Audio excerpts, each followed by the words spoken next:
Hello, how are you? I hope so. Everyone is fine.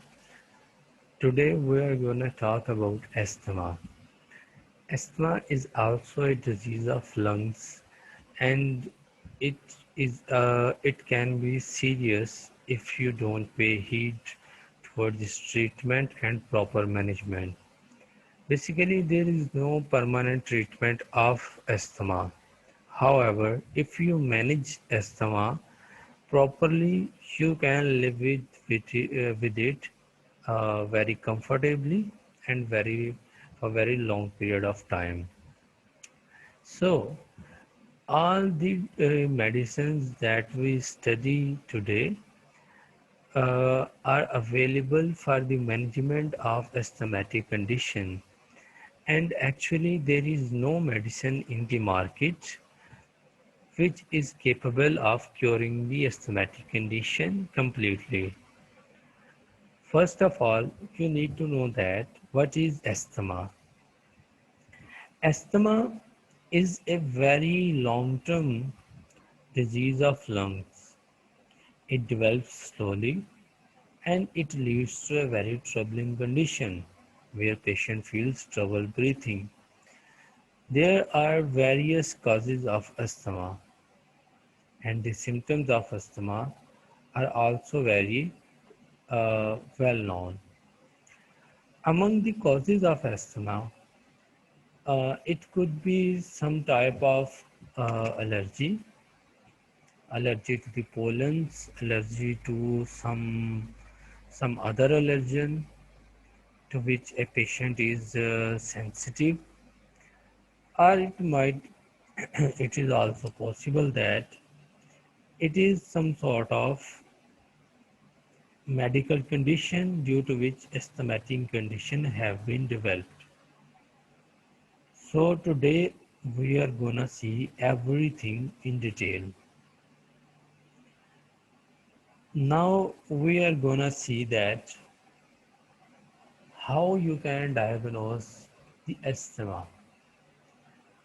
Basically, in this section, I am gonna uh, tell you the symptoms by which you can make a diagnosis of asthma. These symptoms may be inflammation. Now, what kind of inflammation it is? It could be inflammation in lungs, in the airways, or any part of the uh, your breathing system. If there is some sort of inflammation, it can also predict that there could be some asthmatic condition. Now, the second thing here we have is pressure in your chest. Now, what is pressure in your chest? It means that you feel some sort of pain or tightness or very crushing feeling on your chest, that a very heavy force is applied to your chest. That is because when there is a asthmatic condition, it is very difficult for someone to keep breathing normally, and hence it develops into a medical uh, condition or disease like condition in which you feel sort of pressure on your chest. And further moving, we have here trouble sleeping. Now, what is the trouble sleeping? Trouble sleeping means that due to asthma, you are unable to breathe normally. There is no proper ventilation. And when there is no proper ventilation and there is no normal breathing, you will feel very uncomfortable while sleeping. So, your sleep might be disturbed by these problems. So, there is a sign of trouble sleeping. Then we have wheezing. What is the wheezing? Wheezing is regarded to a sound like someone blows whistle. And how it is related to the asthma? It is related to the asthma in that manner, like when you breathe, there is a sound of whistle, like someone is blowing whistle, so it is called as wheezing. And if there is also present wheezing, it can further lead towards the prediction of asthma. Then, shortness of breath.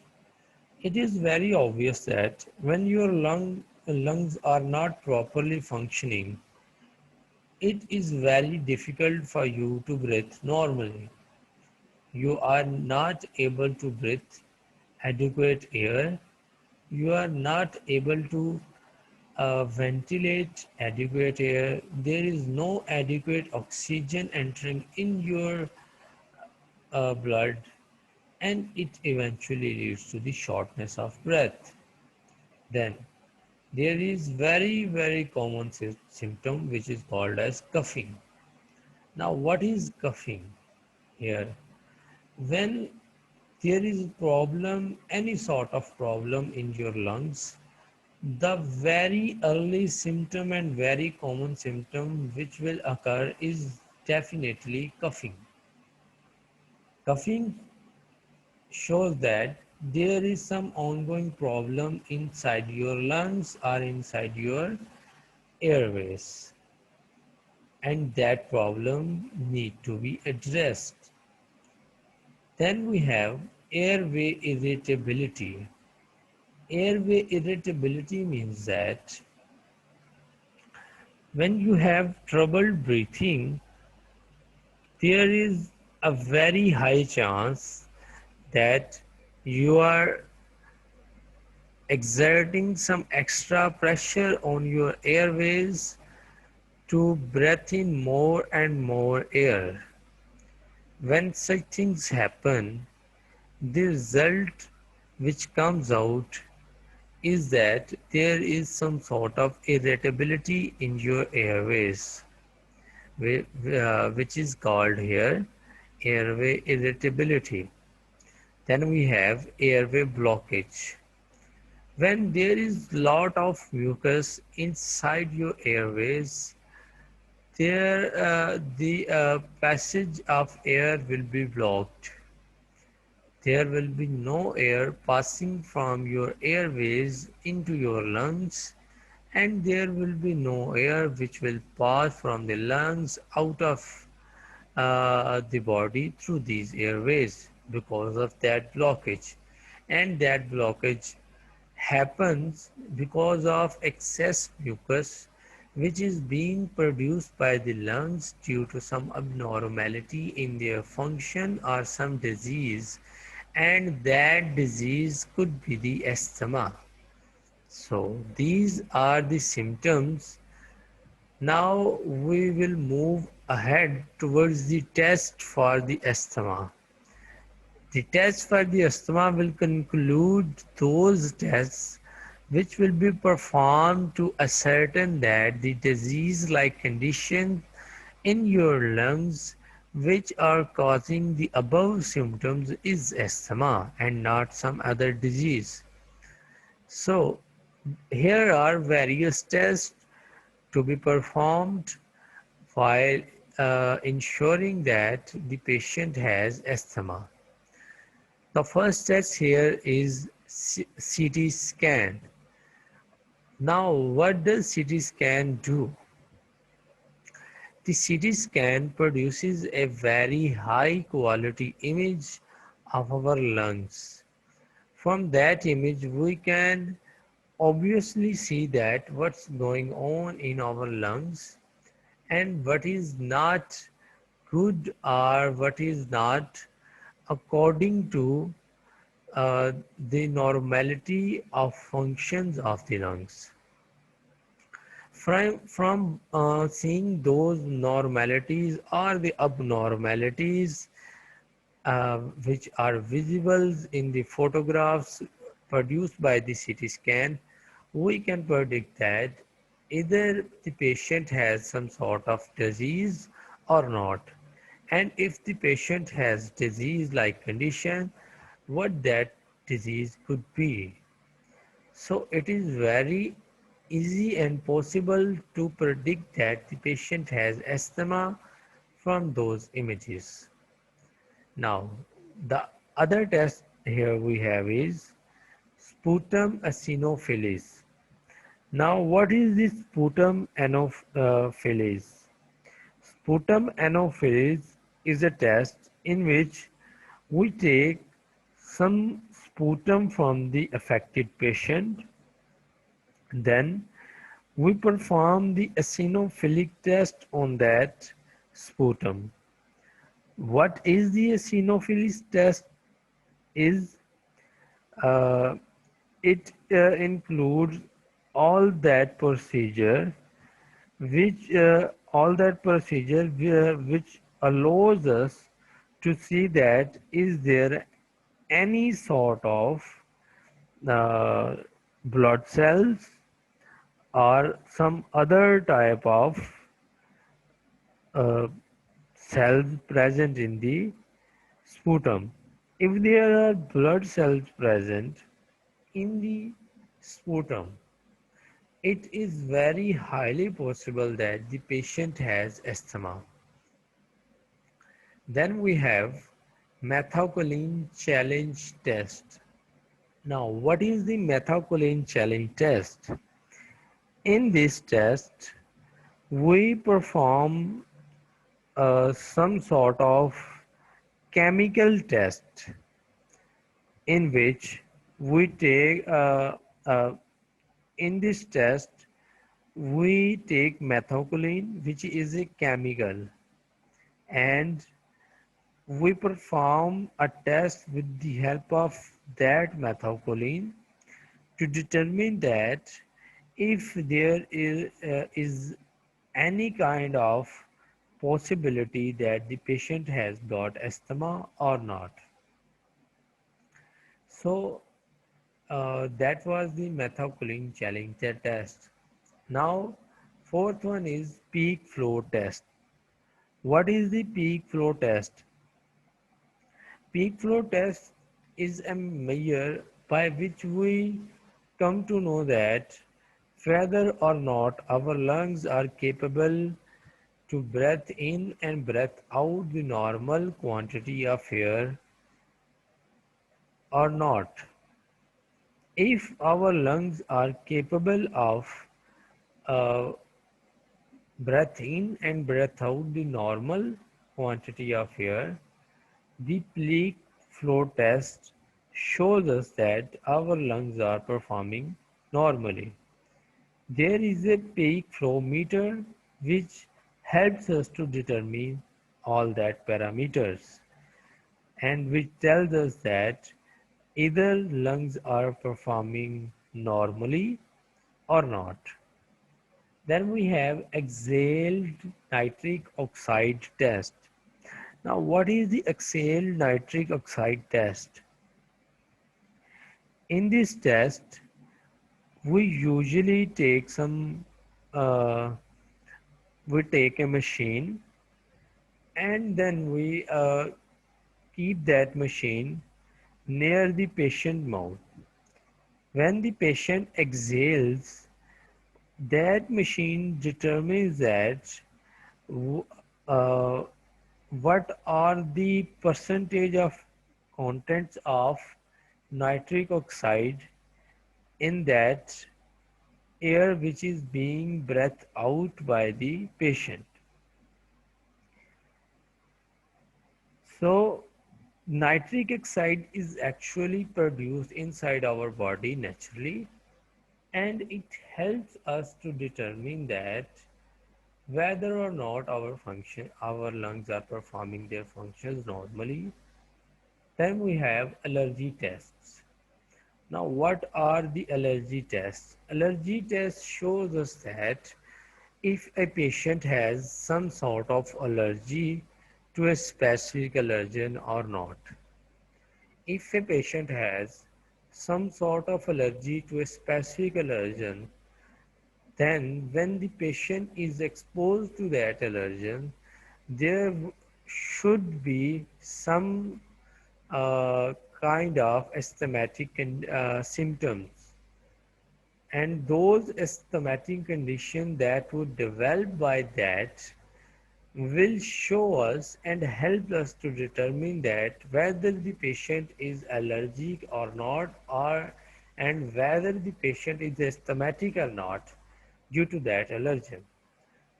Those allergens could be of many kinds. Uh, these could be the pollen grains which are produced by the plants for their pollination. Some patients are allergic to those pollen grains, while there could be some other sort of allergens like some sort of dust particles and everything else which could be responsible for the allergy. Now, then we have chest X-ray. Just like the CT scan, the chest X-ray does the same procedure and same function. The only difference is that chest X-ray is a less detailed test than the CT scan, because the chest X-ray produces a less detailed and less clear image of lungs than the CT scan. But by the by the help of those images, we can easily determine that whether or not we have uh, we have some sort of asthmatic condition or not, whether there is some sort of damage in our lungs or not. Then we have spirometry. Now, what is the spirometry? Spirometry is used to check that if our lungs are uh, breathing air in and breathing it out normally or not. So, this spirometry test helps us to do that. Now, we are going to move on the next slide, which is causes of asthmatic attack. In this disease, in this slide, we are gonna study that what are those factors which are responsible for the development of asthmatic condition, or which are responsible for the asthmatic attack. So, first of all, here we have the infections. Very clearly, if there are certain types of infections which affect our lungs very badly, then our lungs are unable to breathe in and breathe out the air properly, which ultimately leads toward the development of asthma. The second cause here we have is the parents. If the parents have asthma, it is very likely that their children may also get the asthmatic-like conditions, which means that the asthmatic-like conditions may be inherited from one generation to the other one. So, if your parents are the asthmatic, if your parents are the patients of asthma, you need to take care of yourself at a very high degree. You need to stay away from all those allergens which cause disturbances in your parents' life because it can also cause disturbances in your own life. Then we have exercise.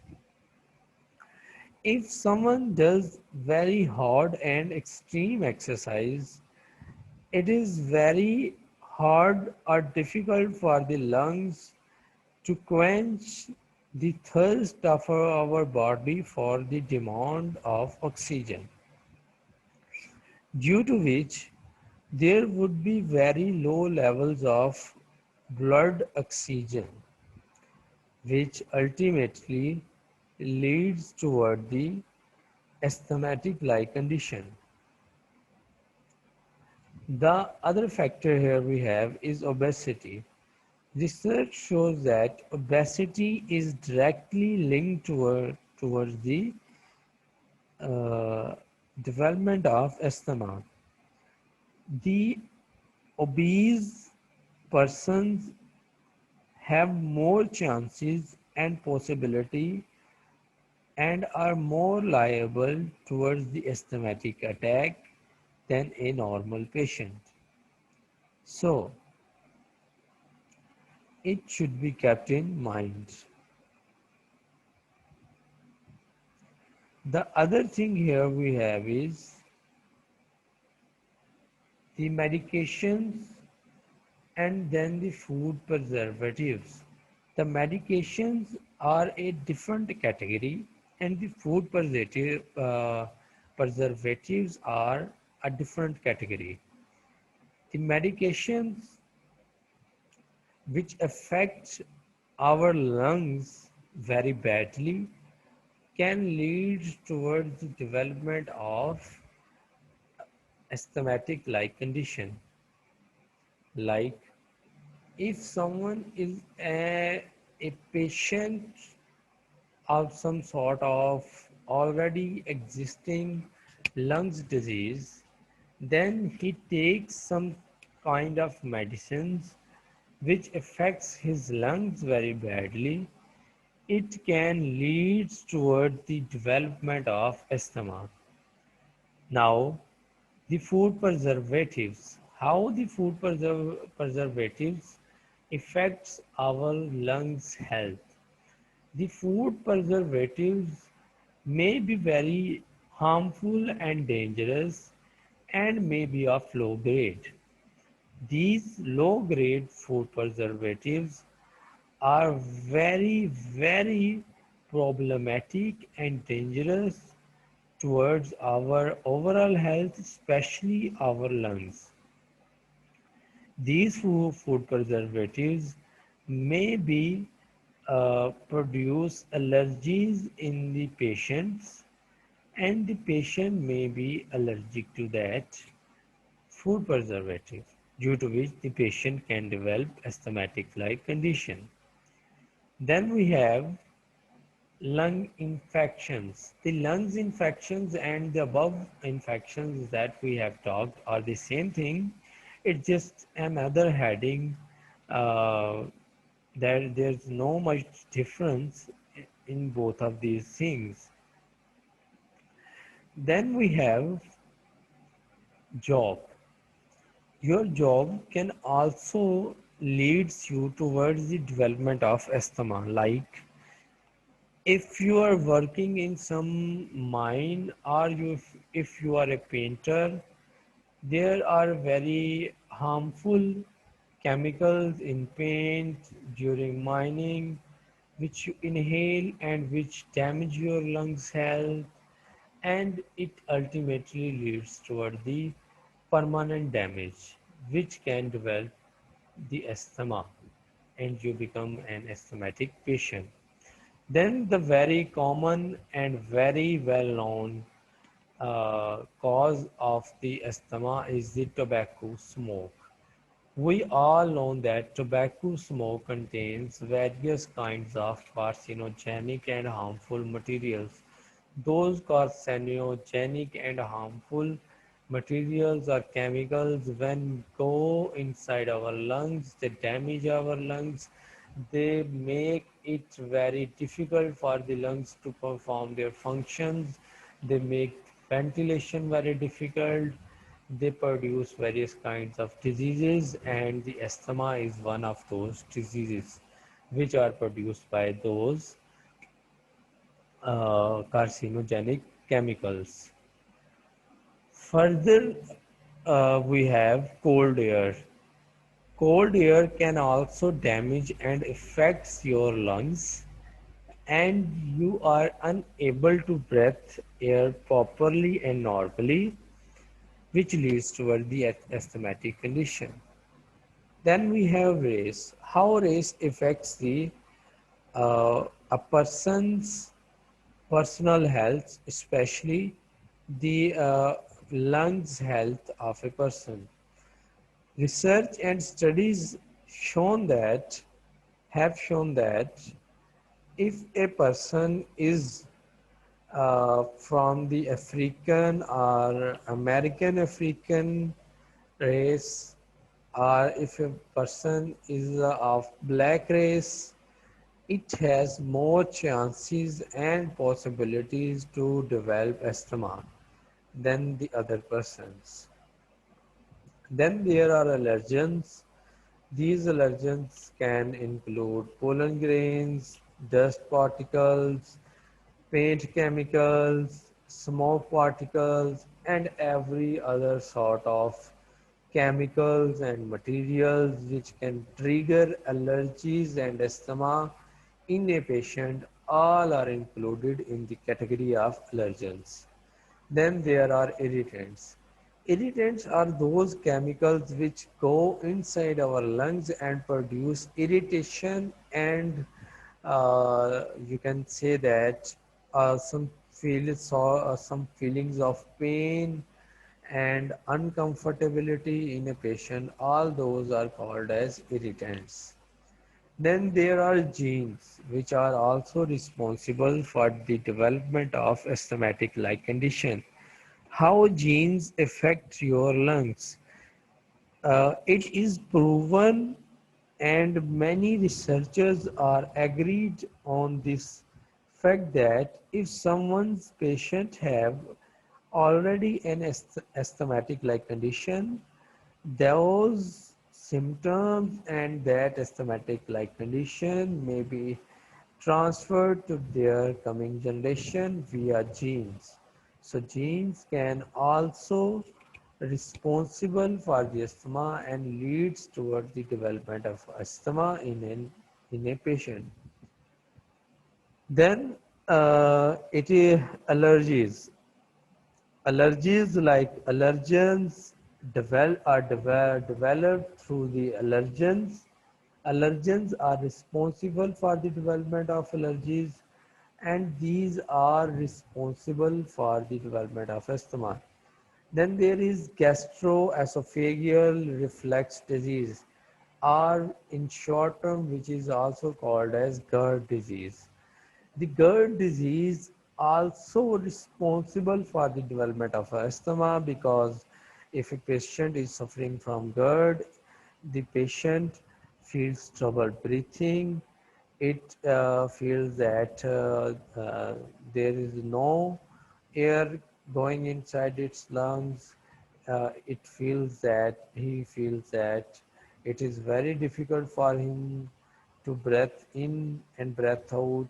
So GERD can also lead towards the development of asthma. Then there are emotions. Emotions can also cause the asthma. How?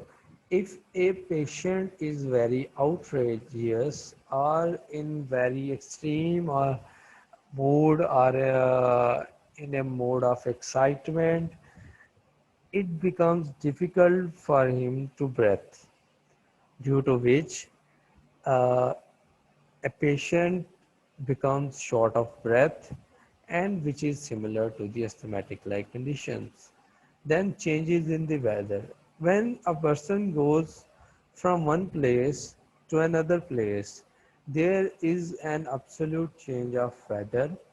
Those changes might be unwelcome to that patient's lungs health, and those can lead towards the asthma. Then the sex. Sex means that if there is a male and a female, then the male have more chances and uh, more possibilities to get asthma than a female one. Then there is the air pollution. If there is too much pollution, there are too much dust particles and harmful materials around someone, it is become more evident and more uh, you can say that more possible that one may inhales problematic air air pollutants which can cause damage to the lungs which can lead to the asthma. Then the next slide here we have what are those complications which can be developed by the asthma. One such complication is the mental health. Mental health, what is the how asthma can lead toward the mental health. When a patient becomes asthmatic, it becomes very hard for him to breathe in and breath out, which can ultimately lead toward a dilemma in which patient suffers continuous irritation, uh, uh, the continuous anxiety, which can develop into a serious mental condition. Then fatigue. When a person is unable to breathe in and breathe out the air properly and normally, there is no much oxygen which can diffuse into his blood, and when there is no uh, much amount of oxygen present in his lungs, the patient become fatigued because no proper ventilation, which produces a very low level of oxygen in our blood, causes that person uh, to become fatigued. Then we have respiratory failure. Respiratory failure is a very extreme condition in which our lungs are failed to perform their function properly. The damage caused by some sort of allergen, pollutant, irritant, and any other thing which causes the asthma, that damage can slowly leads toward the totally failure of the respiration and the failure of lungs. Then the flu. When a person has asthma, it is more likely that it will be a victim of flu.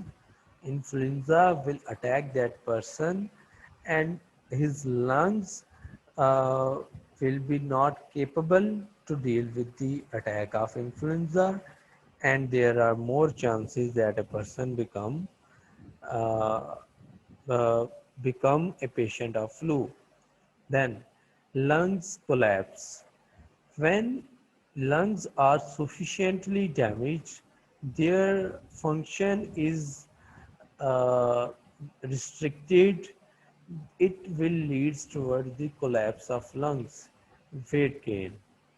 It is also a theory, or you can say that the scientific research that if a person is asthmatic, it can gain the weight and become obese.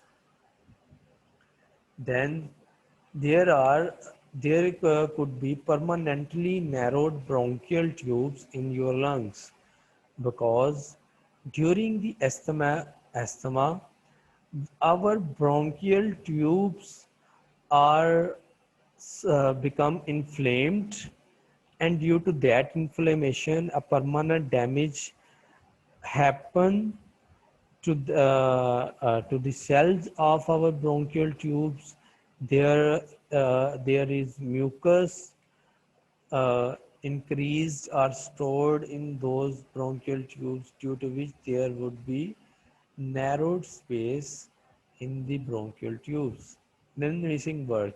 When you are suffering from a very severe attack of asthma, it is very unlikely for you to go at work because your condition is not very well. Then we have here is hospital or ER visits. Now, what is the hospital? A hospital and ER visits. It means that you are suffering from asthma, you are unable to go to your work, so you will definitely go to your doctor to have a checkup. So there will be increased visits to the hospital. Then the loss of a pregnancy. It is also a serious impact of asthma that uh, one lady may lose its pregnancy due to asthma. Lack of exercise. Due to asthma, one person is unable to breathe air in and out, due to which that person become uh, unable to do exercise, because during exercise he can become short of breath and it's become very difficult for him to continue his exercise. Then pneumonia. Pneumonia is also a very serious condition of the lungs in which our lungs are damaged very badly. The asthma can lead toward the pneumonia. Then here we have the kinds of asthma, that uh, how many kinds of asthma one would have.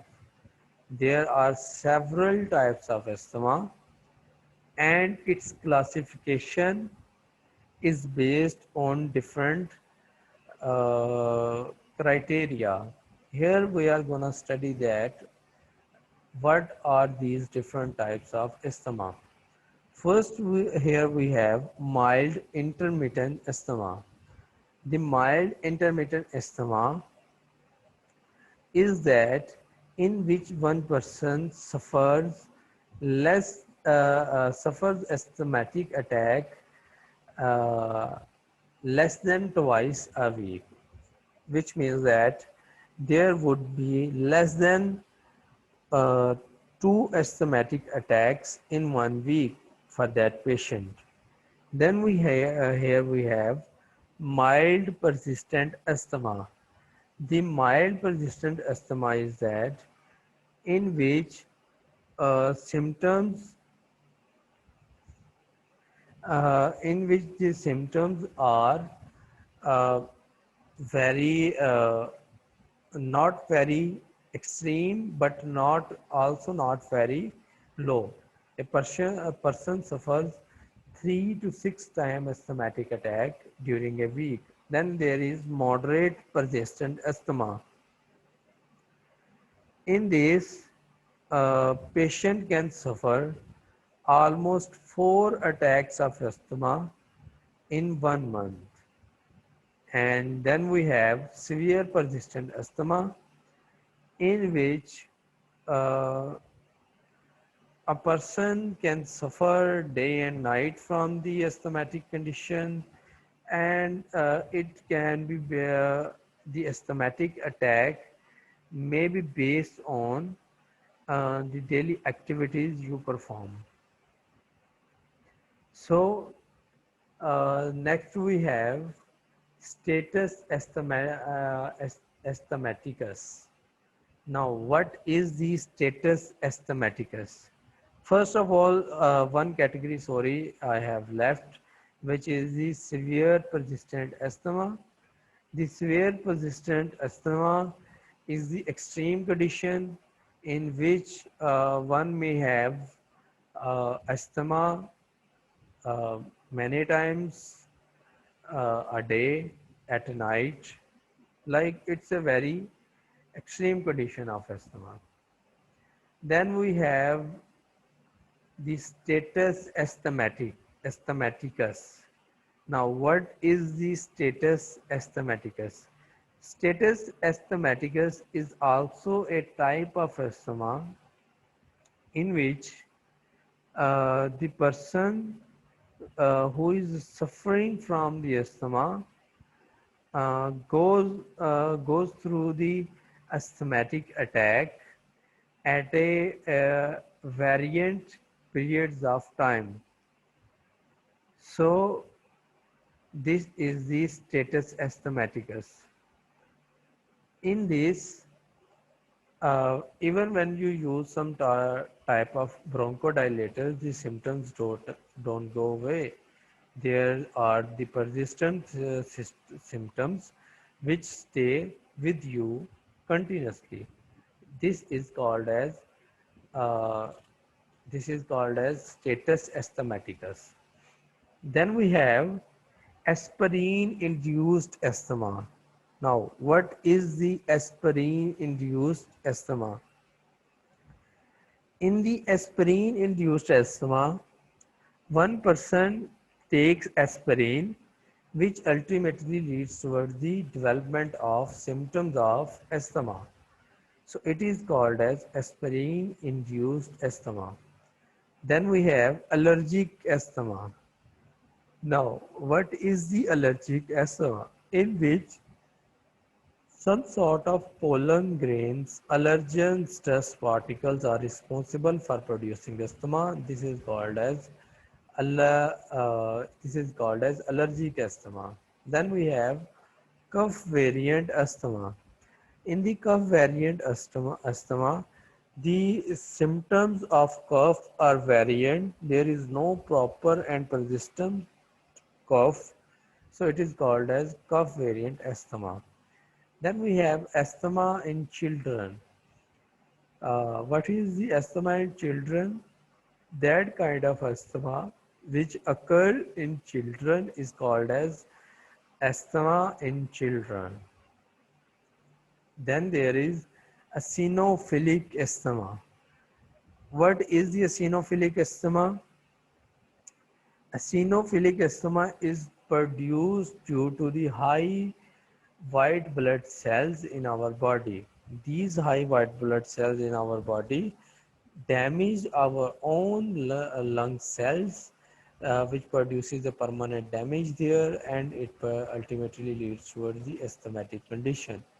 Then there is the adult onset asthma. It is a type of asthma which is produced when a person becomes adult. As soon as a person becomes adult, the asthmatic like condition also develops. Then there is nocturnal asthma. What is the nocturnal asthma? Nocturnal asthma means that kind of asthma which happens when you goes to the sleep. This type of asthma is very severe at night, so it is called as nocturnal asthma. Then there is exercise induced bronchoconstriction. Exercise induced bronchoconstriction means that when a person performs exercise or performs excessive exercise, the the bronchioles or the bronchus airways are constricted, which is called as exercise induced bronchoconstriction, due to which asthmatic like condition can develop. Then there is the occupational asthma. Occupational asthma is related to your job. If you are doing a job of painting or mining, it is very possible that you will get an asthma. Then there is non-allergic asthma. It is that type of asthma which is not linked to any kind of allergen or any kind of allergic uh, allergic material which can produce allergy in someone and which can ultimately lead towards the asthma. It is independent of those allergens and develops independently into asthma like condition. That's it for now. In the next video, we will discuss the treatments available for the asthma and how you can perform those treatments. If you like my video, please subscribe my channel to support me and also click on the bell icon so that all my new and latest videos can reach you at proper time. For now, goodbye. Thank you.